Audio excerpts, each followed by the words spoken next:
Welcome to the Phoenix Prosperity Podcast, where wealth meets legacy. Join your host, Tim Fergestad, as we explore the journeys of Phoenix's finest to success and beyond.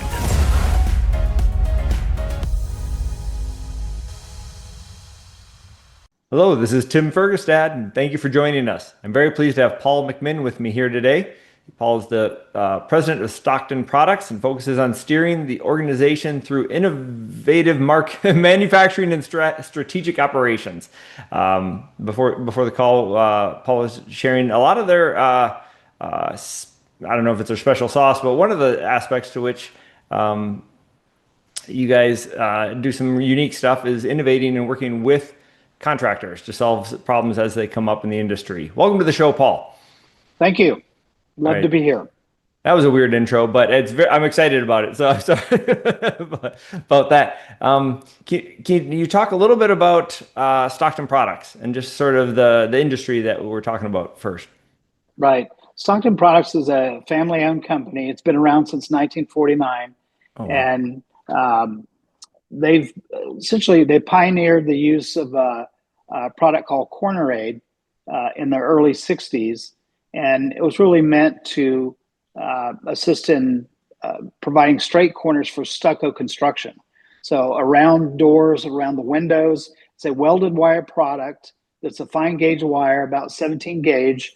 And it goes on top of if you see a building going up, there'll be the black paper, they'll have chicken wire on it. And this product goes on top of the chicken wire and It gives form and structure. So it's either a 90 degrees or a bullnose to give it certain shape. And the bullnose can be on a corner, it can be on the edge of a door.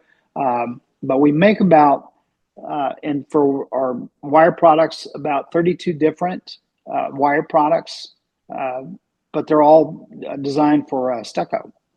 Okay. And so for people who may not understand, do you want to give them a background on why that's important and the framing and the requirements for supporting the stucco? It is. There's two really different types of stucco construction. One is called a traditional three-coat stucco, where you have a scratch coat, and it ends up being about a total inch of, it looks like cement or concrete on the outdoor, but stucco construction's been used quite a bit. I was in Germany, I think 5 years ago, and saw some castle from the 1400s. And you could see how even back then they used between wooden studs or beams, they would use lath. They would have pieces of wood or vines wrapped in between them, and they would create a lattice work to support the mud they would put in there, and it would harden, and it was really a durable exterior. So stucco construction is widely used still in the European market. Here in the U.S., it's primarily from Texas. The West and Southwest is our pretty much stucco exteriors. It's a more expensive cladding, but it's very durable. It lasts a long time, and depending on how it's installed with coloring, you don't have to paint it. So you can put it up once, and it lasts quite a long time.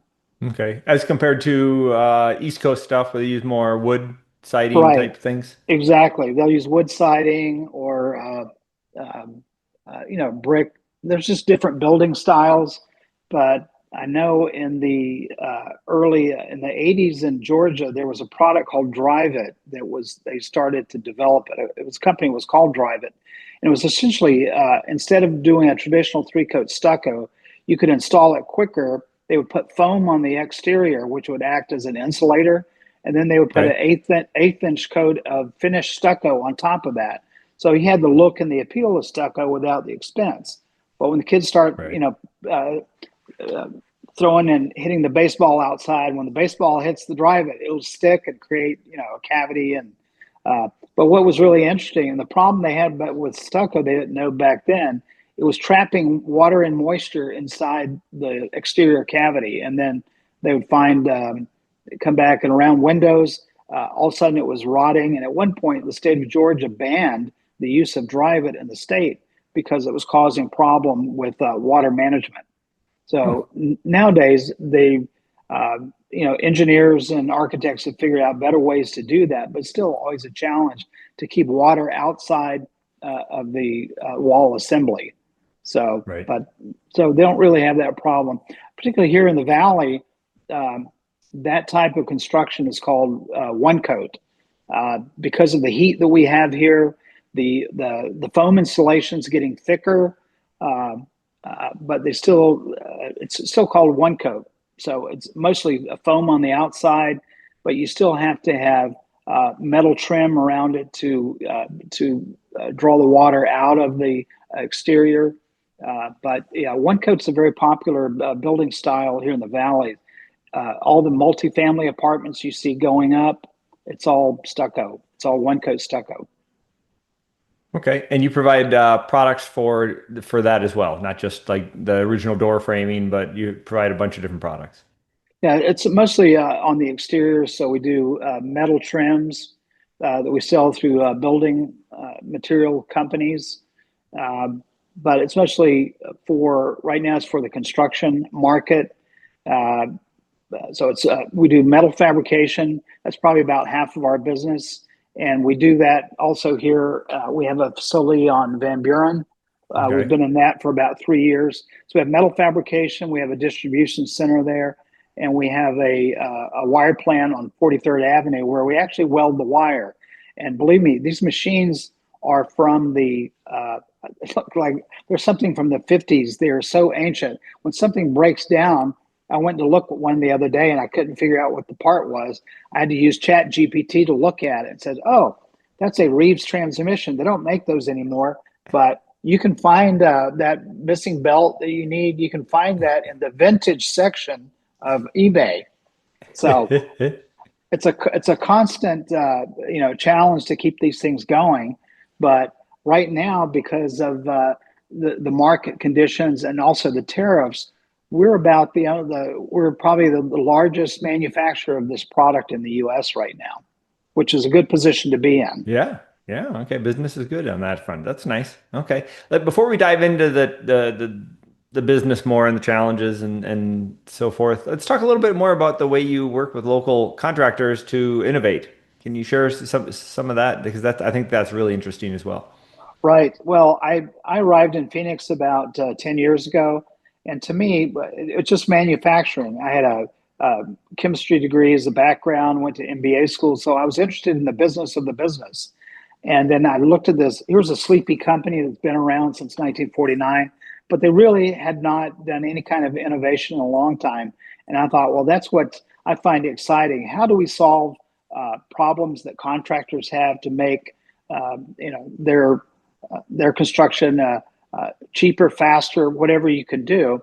Right. And so, Paul, so they had some of their own products they were making, but over the years, were they making other products that they licensed from other places, more of a bigger manufacturing plant, or were they making their own products that just weren't creating new ones? Right, just making their own products. These it's a mature market. These products have been around for a long time. So, but they still had the brand name. We were like the Kleenex. Stockton Products was like the Kleenex of welded wire for stucco, and everybody in the building segment knew who the company was. Okay. So, but what I discovered was there really wasn't a lot of innovation or improvements. We had a computer system, but nobody was using it. Everything was still manual and paper. And I thought, well, and we had 3 facilities in California, and I thought, if we have an earthquake, we're going to be in trouble because we'd be shut down. All of our we had a call center in Las Vegas, so there was just a lot of things that just needed a lot of cleaning up. But what I discovered and through user meetings and joining some guideline committees like ASTM that create standards for these types of building products, I started meeting contractors, and I met an owner at KHS&S in California who had all these ideas. They had new product ideas, but they try to keep them close to the vest because their idea was, well, one day when I retire, I'm going to create this fantastic product and it's going to make me a lot of money. But the thing is, they know how to make it and how to solve a problem in a construction site, but they don't know if it has commercial value. They don't know how to bring it to market. Right. So, and I realized that was an area of opportunity for us to meet with people like that, evaluate their ideas, and see if they had commercial viability and help them bring that product to market. Excellent. That's how the system is supposed to work. Awesome. Exactly. So you started doing that, and do you have like a regular program for that now? We do. We have an engagement program where we engage a contractor, and out of that, we've one product we're launching right now is used primarily in hospitals called True Flush, and it's just metal backing that goes into a steel frame cavity, but instead of traditionally having it fastened on the outside of a stud, it actually fastens on the inside. So the drywall and the wall board goes up easily, quicker, and no one's really had a product like that before. So I got a call from an architect who found out about it and said, "Hey, I've got hospital projects all over California, and I got a problem with bulging walls, and yours is the only product that I think is going to solve that." So that was good to hear. It told us that we're on the right track. Yeah. There's also the IBC, which is another governing body for building codes, has developed a system called Rain Screen, and it's primarily used in coastal areas where you have high water. Not a problem here, obviously in Arizona, but essentially not very often.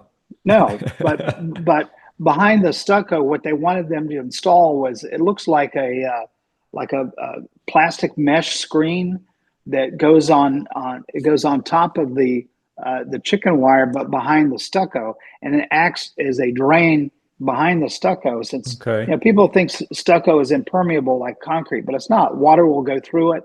Then it hits the rain screen and drains down to the bottom.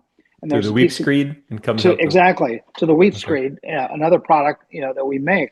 But now in California, they've made this rain screen part of the construction requirement. So now all the contractors have to use rain screen if you're in a high moisture area. Well, the challenge with that was all these products and new products, they need accessories that are designed to use them, and nobody had one together. So we got together with other people in that industry, the fastener folks, the people who made the rain screens, the people who made stucco. So we had kind of a working users group to determine how are we going to install this. So you can make a code, but nobody tells you how to install it. There's no standards. So we thought, well, let's create a standard and identify where the gaps are, and let's make a product to be able to support the rain screen. So that's how we developed a new product, metal drainage product called True Weep. And it has actually a little shelf on it with slots. So the rain screen sits on top of it, and it drains all the water out of that wall, but also allows for air to circulate up through those same holes and slots through the screen, through the entire wall assembly. So that was an area of opportunity where we knew a building code was changing, but there was a product opportunity because no one was making products to go with that new code. So that's what we did. Awesome. That's great. That's probably pretty valuable innovation as well, if I'm not mistaken. Well, it is, and so far we've had a lot of success with that product, particularly in the Bay Area where you have higher moisture areas. Mm-hmm. But since we're really regional on the West Coast, we really haven't got that product introduced to the East Coast. So that's what we're working on right now, is to get that product rolled out, particularly in coastal areas where that's going to be a requirement.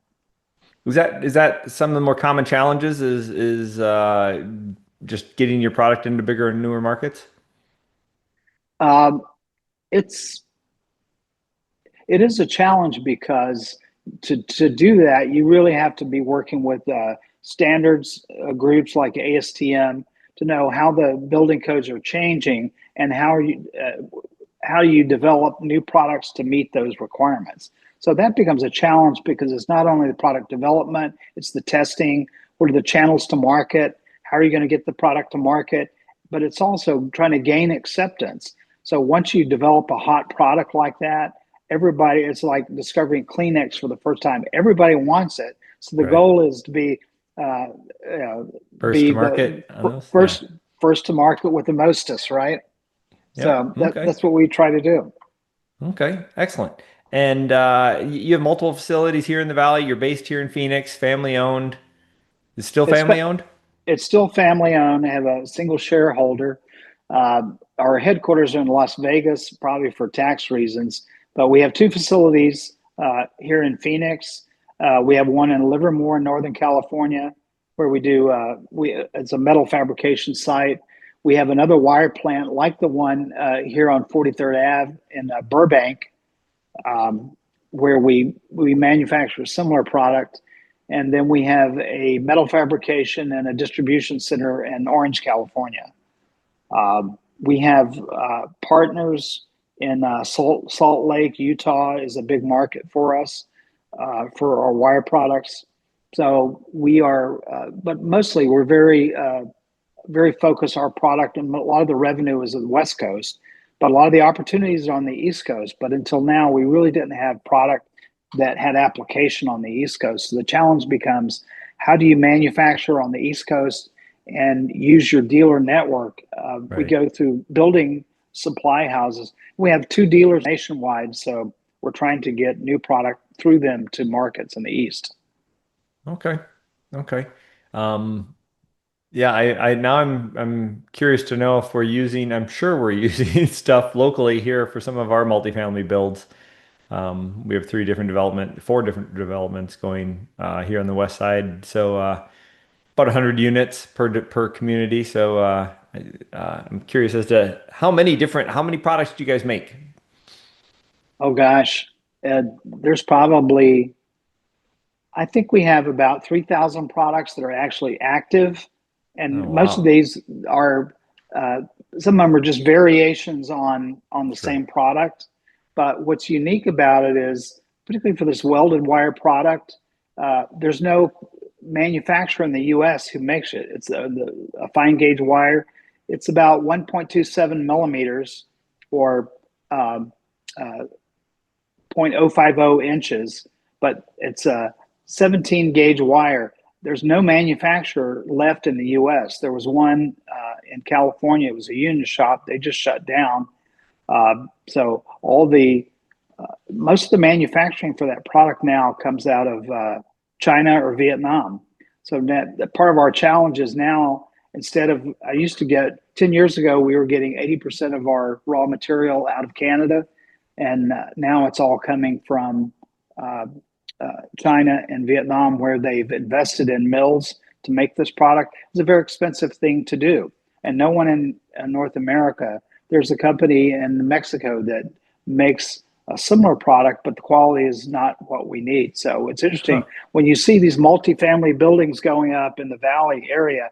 Uh, all the product that goes into it is either from China, or the raw material is from China or Vietnam. And of course, now that's all being hit by tariffs, Right. which which is also an opportunity now for us. But we've had Right. a primary competitor in Canada.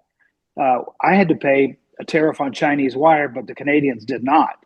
So it allowed them to Huh. dump finished goods in the U.S. market essentially at my cost. So that was pretty tough to deal with. But now the Canadians, realizing what the Chinese were doing, now have a tariff on Chinese wire, and now Trump has a tariff on all the steel and aluminum products, which these are primarily.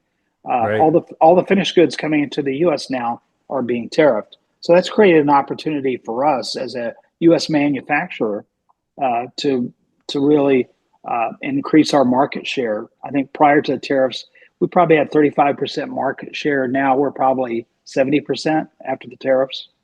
Oh, wow. Okay. Okay.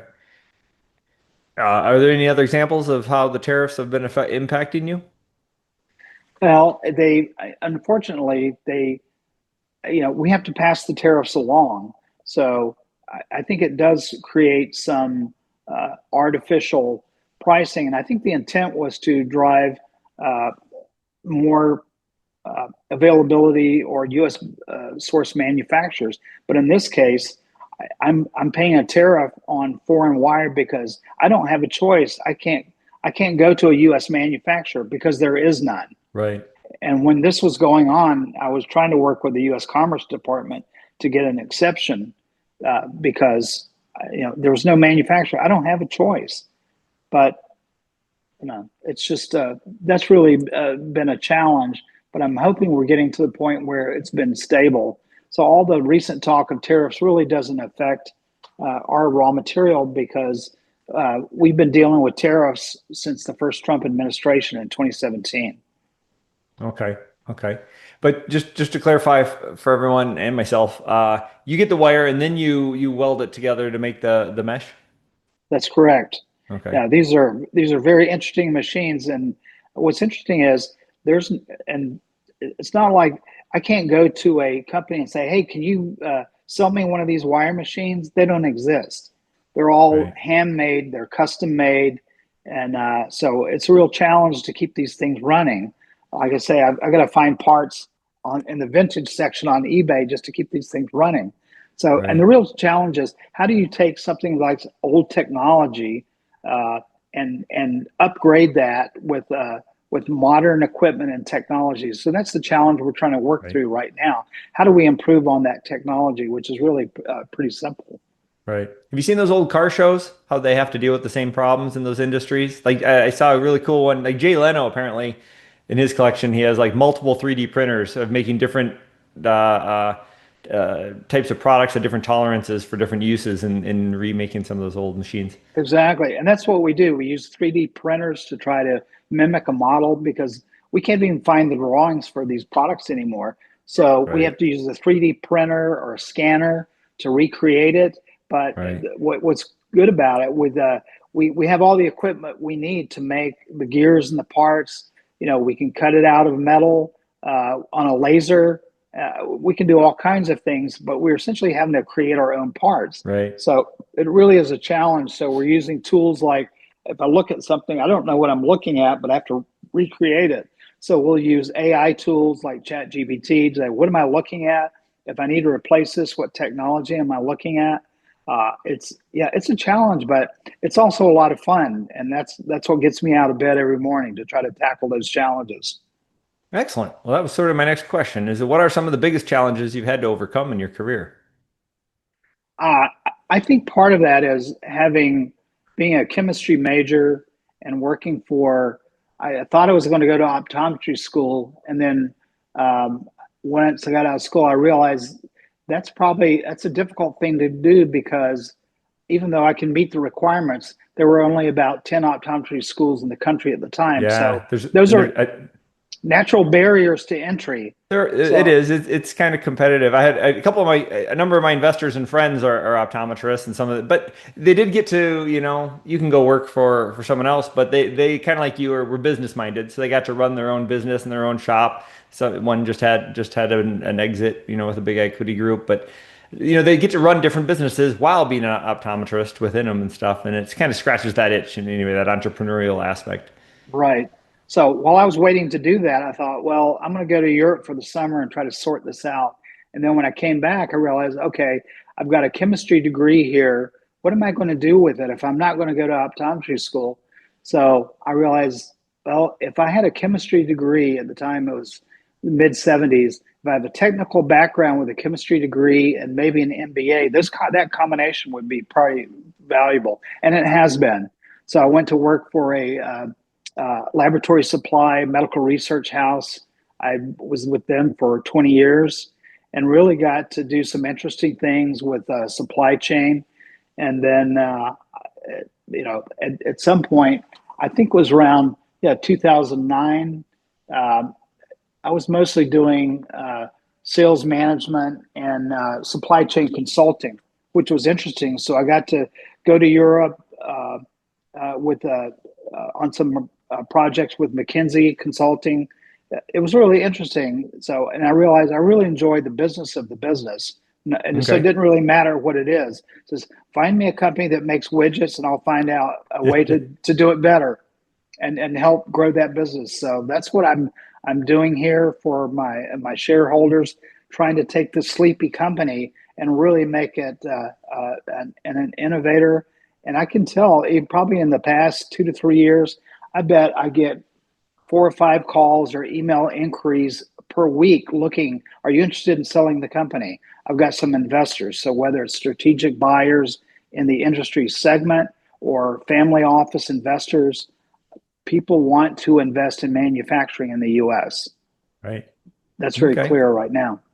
And has the family been entertaining any of those? I think they are. My shareholders, she was the founder's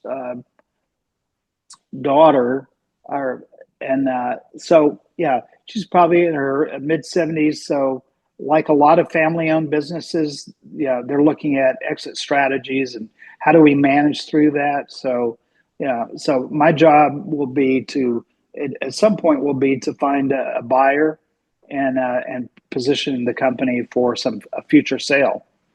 Okay. Okay. It's interesting to see all the different options that are out there nowadays. I had somebody on the show last year. Like, particularly when the family businesses, they may like want to keep it in with all the people, like do an ESOP or something like Right. that. But some people, it's just simpler to do a clean exit and all that, and particularly private equity, right? They usually want to take advantage of scale within their program and network and outsource certain overlap things for efficiencies. Right. Well, what's unique about this business is it does lend itself to automation, and finding skilled labor has been a challenge. But some of the equipment we have, particularly for metal fabrication, it's probably overkill for the market that we're Hmm. using. But what I was sold on was I could take somebody working at in and out, and in 2 weeks have them making high precision parts, and Huh. that really appealed to me. And also with the innovations in that industry, it's just becoming more and more automated with robotic Right. equipment. So I thought this You is don't need a really the way to journeyman go. machinist. You can get somebody Exactly. from in and out. Wow. Right. Yeah. And the journeyman machinist is missing a tip of a finger or something. All of those days are gone. Everything is high precision laser safety uh, and automated throughput. So you could take raw steel in a coil and have a finished product coming out on the other end of it. So that was my vision of where I wanted this to go, because I wouldn't be held hostage by the lack of skilled labor because the equipment's doing all the work. But Right. where the shift has been, Tim, in terms of uh, uh, instead of finding the skilled labor, it's now finding uh, the CAD designer. It's more Hmm. investment in the automation piece of it and the software. Okay.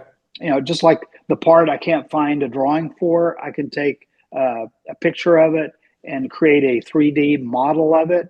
And then with the software can design. Now here's the manufacturer. Here's a drawing for that part. Now you can go make it. So that's the fun part is how do you upgrade all this equipment using the technology in the marketplace, because it's changing so Right. fast, and AI Right. has really been a big part of that.